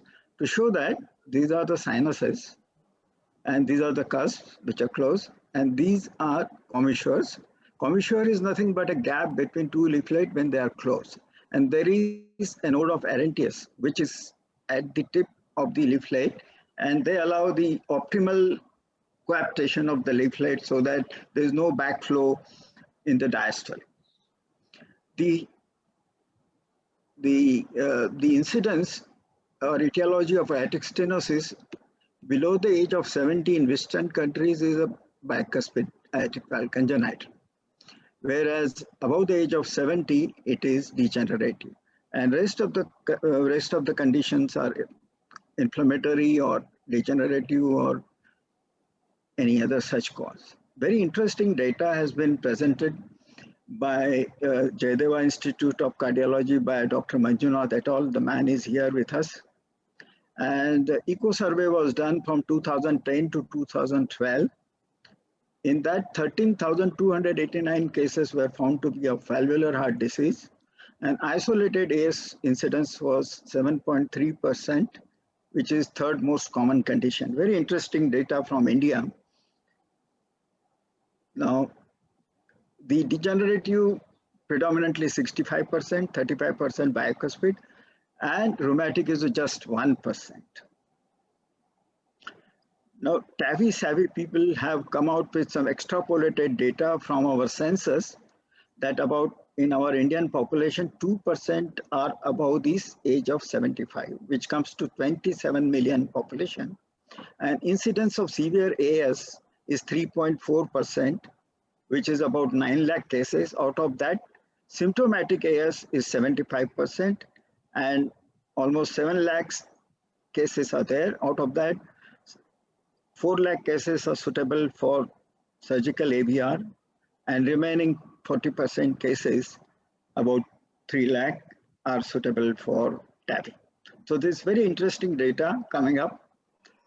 And coming to the LVOT obstruction, it can occur at 3 levels. One is the supravalvular, valvular, and subvalvular. I'm going to cover today in my talk the valvular level aortic stenosis. The supravalvular and valvular, subvalvular and supravalvular are congenital. Subvalvular again divided into the hyperdynamic cardiomyopathy, which is HOCM that we know, and then there could be a fixed bridge below the aortic valve as a diaphragm or ridge. And supravalvular again are of 3 types. One is hourglass appearance, second is a diaphragm again, and third is a diffuse narrowing of the ascending aorta. Now, and valvular can be congenital plus acquired, that we have discussed. The typical pathology in bicuspid aortic valve, you can see that there is severe calcification, but valve can be unicuspid or quadricuspid. The only difference is unicuspid and quadricuspid will present little early than the bicuspid valve presentation. Whereas rheumatic, you can see there is no commissure seen because there is a commissural fusion. There's a typical pathology that we see in aortic stenosis, whereas in degenerative, you can see the commissures are intact. Now, coming to the natural history, the symptoms develop only when aortic valve size reduced to 1/3 of its normal size. So most these patients of bicuspid aortic valve will present in 5th or 6th decade with the symptoms, whereas degenerative one will present in 7th or 8th decade with symptoms. The reason being the gradient progresses at the rate of 6 to 10 millimeters of He per year. And the disease can aggressively increase if there are risk factors like age of more than 70, presence of hyperlipidemia, CAD, and chronic renal failure. Classically, the natural history, if the gradient is more than 25, the 20% patient only go for surgery or some intervention after 15 years. The classical symptoms are triad of angina, the life expectancy is 5 years, syncope, life expectancy is 3 years, and dyspnea on exertion, life expectancy is 2 years. The other symptoms can be sudden cardiac death or pre-syncope or fatigue. Coming to the pathophysiology, in normal person, the cardiac output increases with exercise, whereas in patient with aortic stenosis, severe aortic stenosis, cardiac output hardly increases. So BP falls, coronary ischemia worsens, myocardium fails, and cardiac arrhythmia develop. This happens with the exercise. So basic pathophysiology is of a pressure overload leading to concentric LVH, non-compliant LV, which increases LV EDP. LV mass is increased, and increase in myocardial oxygen demand, and that leads to myocardial ischemia and heart failure. The atrial fibrillation is extremely poorly tolerated, understandably so, because of the loss of atrial kick. So severe aortic stenosis is defined as 1 centimeter or less than that, equal to 1 centimeter or less than that. And critical is less than 0.7 centimeter square. Whereas when you want to interface it with the body surface area, it is 0.5 centimeter square per meter square. The hemodynamic hallmark is the gradient in severe aortic stenosis. The peak gradient can be 50 to 100, even more than that. And this is the main pathophysiology of the aortic stenosis. The clinical finding, the physical presentation, physical finding depends on severity of the AS. If it is mild, then cardiac pulse, the carotid pulse can be normal. In moderate, it's slow rising, whereas in severe, it's parvus and tidus both, means slow rising and slow peaking. Whereas in apical impulse will be normal in mild, heaving in moderate, and heaving plus sustained in severe one. The S4 gallop is not heard, best heard in severe, and it can form a double apical impulse. One is of the LV and apex, another one is of the S4 palpable. The ejection systolic click is often heard initially in mild cases and sometimes in moderate cases because the valve is pliable. When the valve becomes immobile in severe aortic stenosis, ejection click is not audible. Coming to systemic ejection systolic murmur, it is early peaking in the mild one, mid systolic peaking in the moderate, and late systolic peaking in the severe AS. And it is typical diamond-shaped murmur, crescendo, decrescendo, and S2 can be single in mild. It may be single or just a mild split in single second heart sound, or mild split in normal, or single second heart sound in moderate. And in severe, it is usually single or paradoxical. Just to show you that the pulse rises so slowly that anacrotic notch, which coincides with the aortic valve opening, is seen very well, along with the dicrotic notch, which is also seen normally, which coincides with the aortic valve closure. To show you how if you want to appreciate the paradoxical split, it has to be in the expiration when the P2 occurs early and A2 occurs late. There you can appreciate other heart sounds and murmur I have already spoken about. Classically, the ECG shows LV strain with LVH. X-ray, there is unremarkable except for ascending aortic dilatation can be seen in severe aortic stenosis. So mainly the echo has revolutionized the diagnosis and management of the aortic valve disease in toto, and more than 95% cases are sent for surgery only by evaluation by echo. But only caveat is the operator the echo operator has to be a very experienced one, because there are several pitfalls. If you don't do it properly, you can make a serious mistake. So first is peak systolic velocity.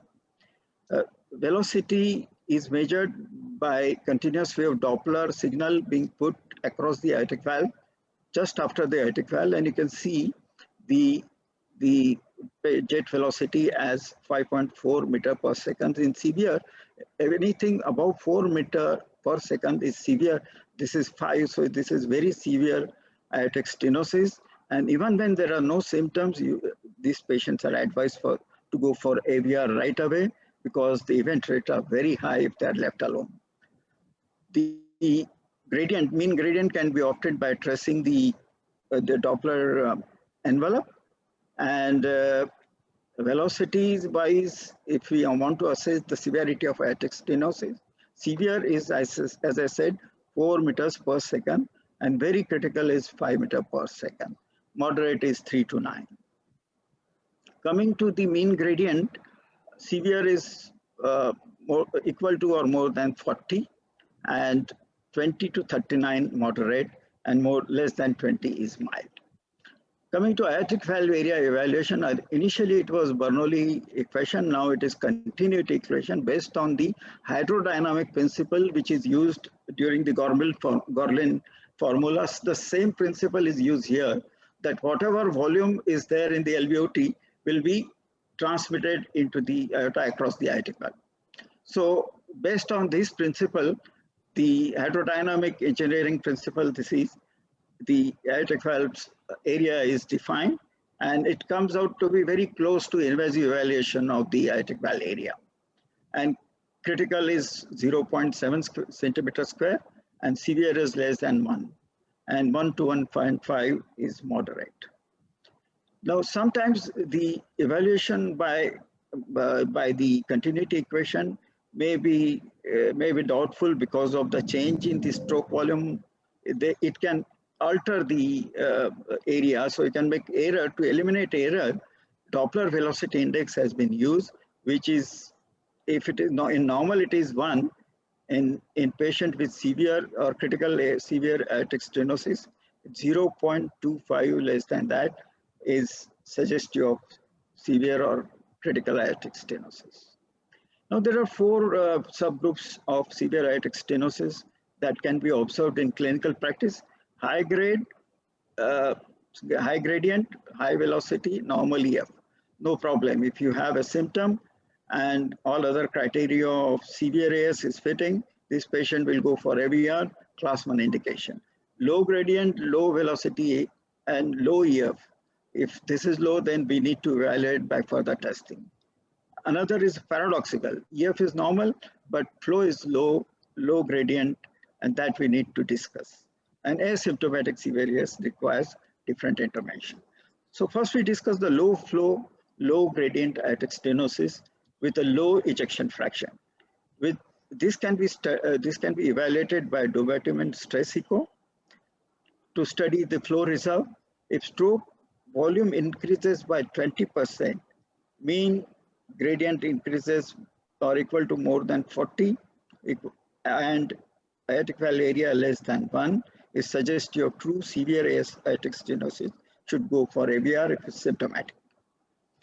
And if the stroke volume increases 20%, but the mean gradient is not above 40, the aortic valve area is more than 1, then this is perhaps pseudo severe aortic stenosis, goes for medical treatment. When the stroke volume doesn't rise, the DSC is indeterminate. In that case, we try to study the calcium score with MDCT. Calcium score of more than 1200 in women and more than 2000 in men is very likely to be a severe aortic stenosis. It should be sent for surgical or catheter AVR. Wherever there is a doubt about the evaluation by echo, we can say study this patient by CT scan or CMR. The another variety is low flow, low gradient, but normal EF. So that can happen with the pronounced concentric remodeling. So the LV volume is very low. LV cavity becomes very small. Mitral regurgitation, the oral stroke, oral volume coming to the LV is less because part of it is going into the into the left atrium. Same thing will happen with the tricuspid regurgitation. Mitral stenosis again is responsible for low flow, low gradient. How do we assess this? These patients are usually predominantly female patient, elderly, and their valve area, if you assess by echo, is less than 1 centimeter square. They have a concentric LVH and loss of compliance and reduced stroke volume. They may have associated hypertension. These patients do not do well on medical treatment, so AVR is supposed to be a better treatment for them. Now, asymptomatic patients, because they modify their own activity, they can be asymptomatic despite having severe aortic stenosis, should be subjected with the low risk to the stress test. If symptoms are reproduced on the stress test, these patients again will go for AVR. Now, if the patients are younger, and particularly congenital aortic stenosis and predominant commissural fusion, we can do a balloon atrial valvuloplasty in certain subsets of patients, particularly those patients who have heart failure or extremely high risk for the AVR. They can be, palliated by doing the AV. Then Ross procedure is indicated in younger patients, but requires similar size of aortic and pulmonic root, and then autotransplant of the pulmonary valve into the aortic position and reimplantation of a coronary and homograft in the pulmonary position can do the valve.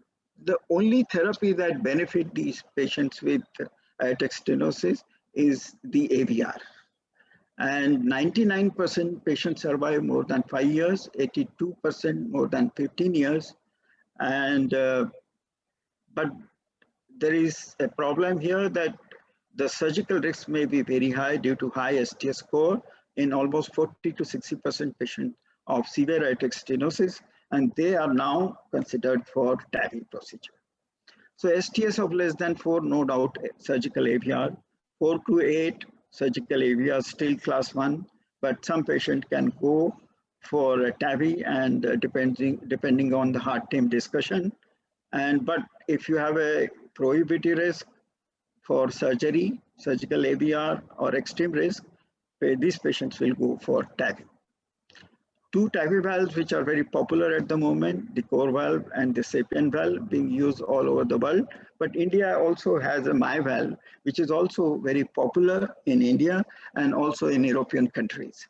Now, new algorithm has been proposed by ACC, AHA, and ESC for the management of aortic valve disease, particularly in the era of TAVI. If there is low risk, no problem, surgical AVR class 1. If intermediate risk, depending on the STS score, still surgical AVR class 1 and TAVR class 2, but this is left to heart team discussion. Whereas high surgical risk, the surgical AVR and TAVR both become class 1, and prohibitive risk, TAVI is class 1 indication. Now, this is the part of the aortic stenosis. Coming to aortic regurgitation, the epidemiology of the aortic pure aortic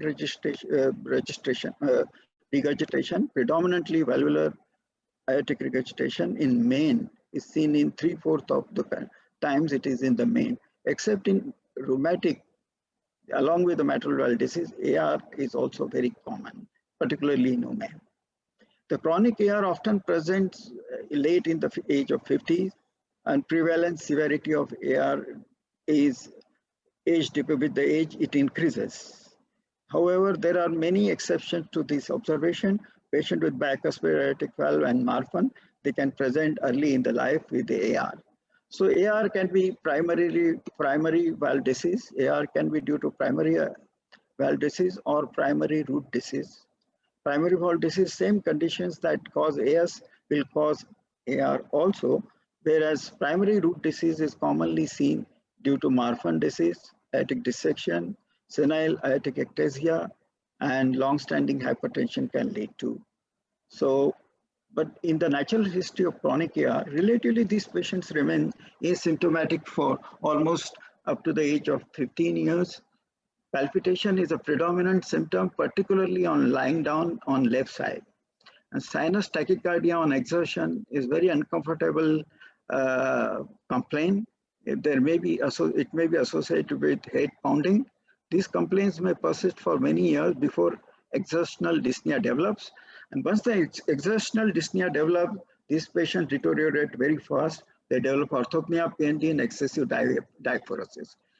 In the natural history, angina is commonly seen in this patient in absence of CAD. That angina can occur at rest and during exertion.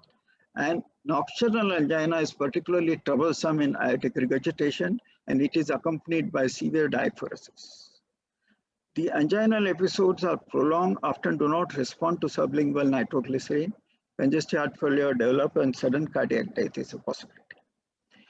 At rest, the cardiac output can be up to 25 liters per minute in patient with severe AR, and particularly the chronic AR.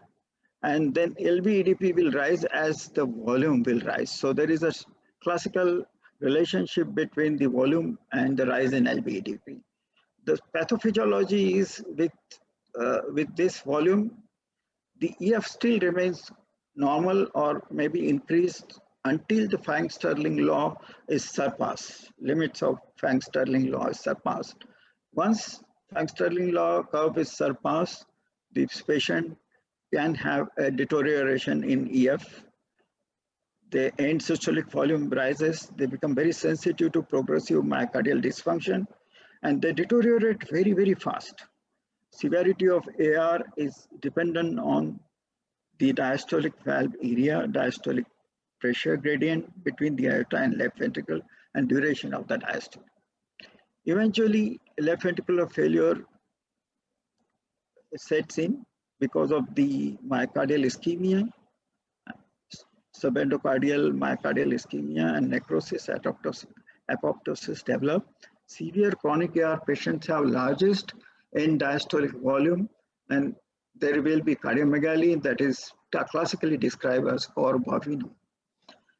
Grossly, LV gradually transform into from an elliptical size to typical spherical configuration. The decrease in diastolic pressure and reduces the coronary perfusion, and increase in the end diastolic pressure increases wall tension. So there is increase in oxygen demand and decrease in oxygen supply that leads to myocardial ischemia. LV-EDP rises. These patients deteriorate very fast. Coming to physical examination, they have classical water hammer pulse, bounding pulses, white pulse pressure, hyperdynamic apex weight. Thrill can be felt in the parasternal area if it is valvular, and if it is aortic due to aortic dilatation, thrill may be on the right side of the sternum. The early hollow diastolic murmur starts soon after the A2, and the length of the murmur correlates very well with the severity of AR, not the intensity of the murmur or thrill of the thrill present.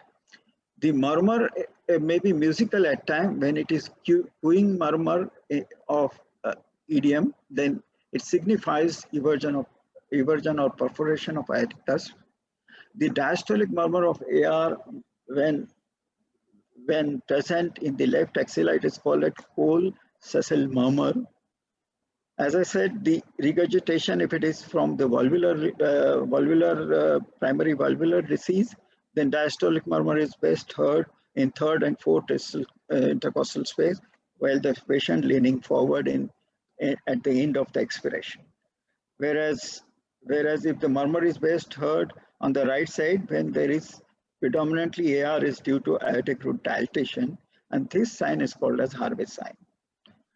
Then functional systolic murmur due to large flow going across the aortic valve can be heard, and Austin Flint murmur is heard due to regurgitant jet hitting the mitral valve and causing functional mitral stenosis, which produces MDM, typically called as Austin Flint murmur. The A2 is normal or accentuated in AR caused by disease of the aortic root, but it is soft if it is valvular AR. P2 may be off-square due to early diastolic murmur present right after the A2, and S2 may be absent or single, exhibit narrow, or even paradoxical splitting can be heard like we hear it in the aortic stenosis. Now, auscultatory finding, as I said, ejection sound can be heard due to distension of the aorta, large volume of blood being ejected into the causing distension of the aorta.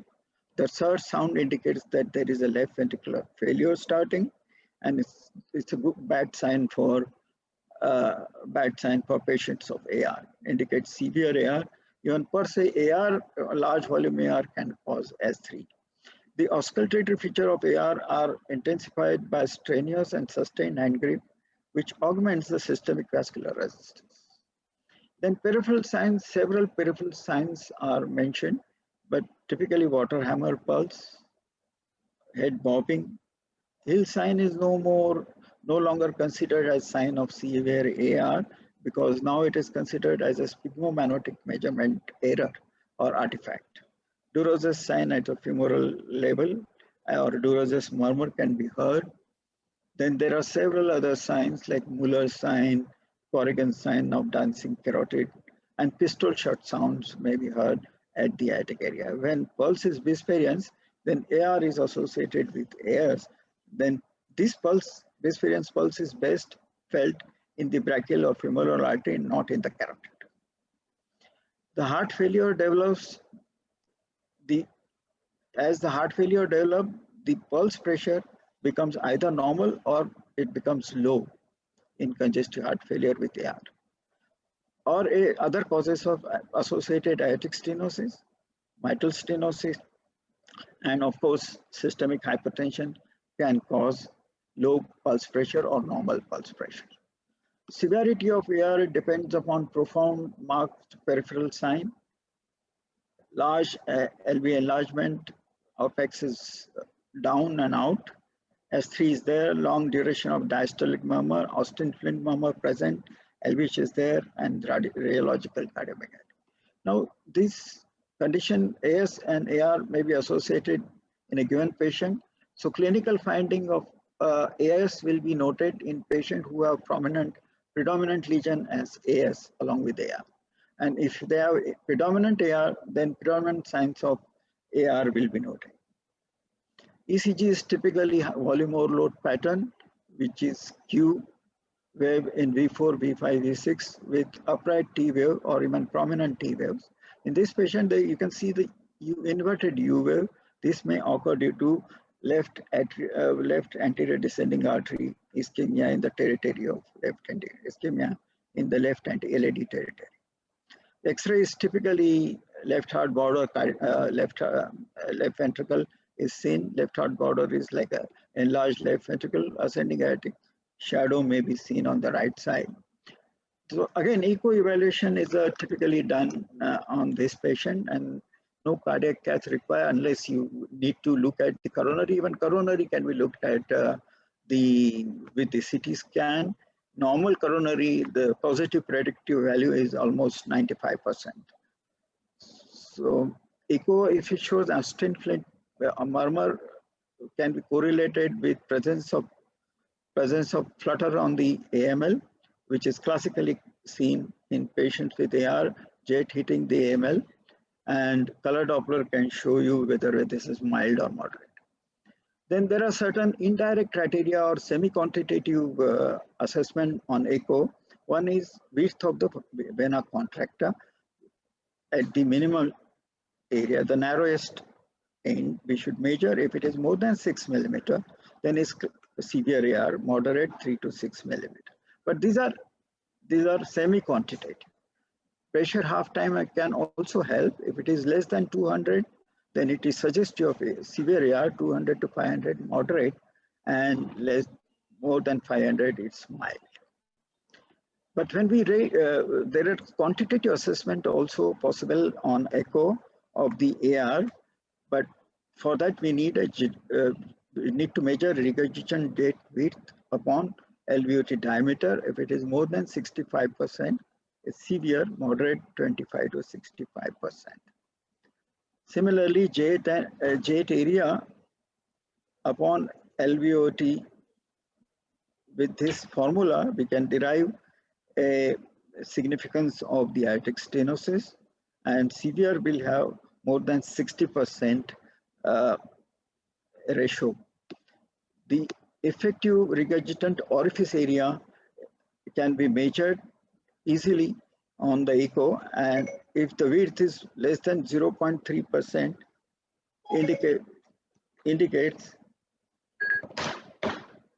indicates severe aortic stenosis. Moderate is 0.29 to 0.29 centimeters square. Then presence of hollow diastolic reversal of descending thoracic abdominal aorta suggestive of severe AR. Once the diagnosis of severe AR is made based on the various clinical and investigative criteria, we can decide on whether this patient needs AVR or not. If patient is symptomatic, AVR class 1 indication. If patient's symptoms are equivocal, we can subject them to stress test. If symptoms are reproduced, then class 1 indication for AVR. No symptoms reproduced, then we look at the LV function. If it is less than 50%, again class 1 indication for AVR. Whereas if normal EF, we look at the end systolic dimension predominantly. If it is more than 55, again class 2A indication for AR. If it is between 50 to 55, class 2B indication for AVR. But if it is less than 50 end systolic dimension, then this patient can be subjected to periodic evaluation by clinical evaluation or by echo evaluation. Various valves, the mechanical and the bioprosthetic valves are available, which can give a very good result currently. And those patients who have aortic cause for AR, their valve can be spared, annuloplasty can be done surgically, and this patient can be recovered.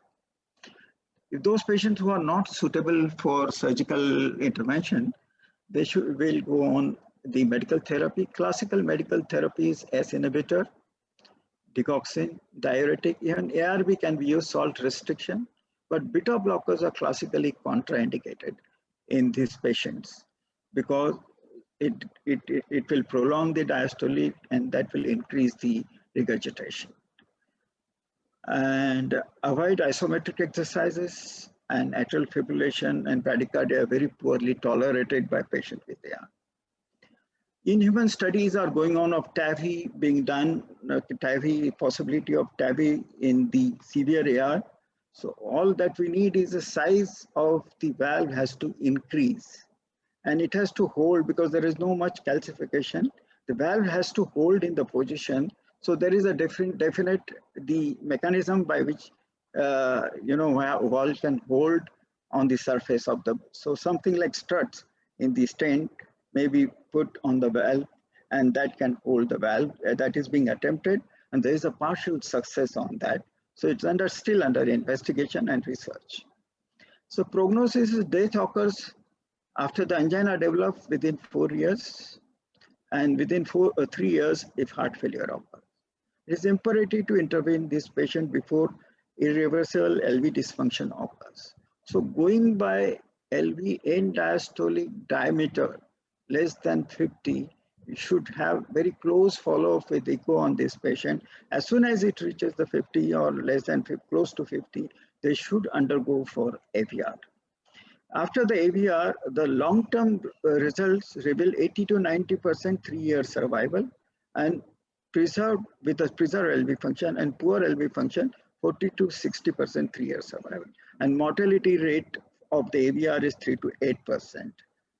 With this, I can summarize that aortic valve disease at the valvular area, valvular level, can be AS with AR, but this requires, the echo has lately revolutionized the diagnosis and the management part, but totally non-invasive investigation without any cardiac care, this patient can be subjected to AVR. The earlier the diagnosis is made, life can be prolonged. With the AS, life can be a normal expectancy, but with AR, expectancy is definitely reduced despite the AVR. So that is the end of my talk. Thank you very much for your kind attention. Hello? Hello? Thank you. Thank you, Dr. Bang, for this nice presentation. And I think we are having another case. Yes. A live short case presentation from UN Mehta Institute, Ahmedabad. If who is going to present? It is Dr. Jasraj Power. Dr. Jasraj, you are here?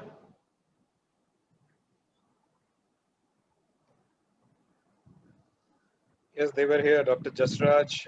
Hello, yes, sir. Yes, sir. Yes, so Jasraj, can you I think share the slides? you start sharing your screen. Yes, sir.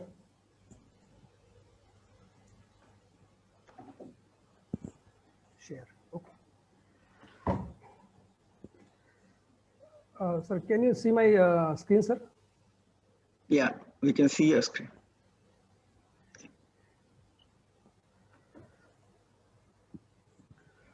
Okay. Good evening, expert, panelists, and my colleagues. I'm Dr. Jasraj Pawar from BGM Ahmedabad. For a short key discussion, we have a 30-year-old male, farmer by occupation, who admitted with complaint of exertional restlessness for 4 years, exertional chest discomfort relieved by rest 2 years, and palpitation and giddiness 1 episode 2 months ago. History of present illness. Patient experienced breathlessness when he quickly climbed a staircase 4 years ago, which settled quickly. He started to develop breathlessness on exertional, like walking in his form of 2 kilometers or climbing 2 flights of stairs, suggestive of NIH class 2 symptom. He restricted his activity accordingly and felt better. He remained asymptomatic while with restricted activities. Breathlessness gradually progressed to doing household activities like dressing and dressing, taking bath, and climbing 1 flight of stairs, suggestive of NIH class 3, over a period of 1 year, and was relieved by rest. He visited a physician who told him that he has some heart disease and started on 2 tablets, taking which patient remains stable. There is no history of PND orthopnea, no history of cup with expectoration, fever, signal variation, or wheeze. He started developing exertional chest discomfort since past 2 years. Left-sided aching pain, which was relieved by rest again. No radiation, no residual sweating, no giddiness. He used to stop exertion when he feels chest discomfort. Initially, he had chest discomfort NIH class 2, which gradually progressed to NIH class 3 since last over 1 year. He had an episode of fast palpitation while watching television 2 months ago. Associated with that, he felt giddiness and transient loss of consciousness. He quickly recovered and his palpitation also settled. No past ictal confusion or post-ictal confusion, involuntary urination or tongue bite. There is no history of exertional giddiness or postural symptoms. No history of edema, feet, abdomen pain, or decreased appetite. No history of hepatitis, hoarseness of voice. No history of bluish discoloration of skin, mucous membrane, and there is no history of prolonged fever, migraine joint pain, or skin lesion. In past history, there is no past history of joint pain, no diabetes mellitus, hypertension, or intramuscular injection. No history of cyanotic spell or squatting episode or repeated respiratory infection in the past. Personal history, patient non-smoker, non-alcoholic, and no history of drug addiction. In family history, there is no family history of sudden cardiac death. His father is diagnosed to have a heart disease, which he was told that similar to his problem. His mother has undergone CBG, and his younger brother is asymptomatic. So, summarizing the history, we have a 30-year-old male, which has incidentally started exertional breathlessness, which progressed to class 2 to 3 over last 1 year. Associated with that, he also complained of exertional chest pain, which also progressed to class 2 to 3 over 1 year. And he has 1 episode of ethmogenic palpitations. So what is your differential and how would you, what is this importance of no tongue bite, convulsion? How does a syncope, how do you clinically differentiate a cardiovascular syncope from a, say, a neurologic syncope? For a syncope to differentiate between a cardiovascular or neurologic, we rule out the seizure as a cause. There is a for a seizure there is a postural confusion or tongue bite, which is in favor of a seizure, while syncope which occurred at rest or with an exertion will be suggestive of cardiovascular region. Now, tell me 4 important significant findings or any scoring system that you're aware of that can help you differentiate cardiovascular from neurologic syncope. Score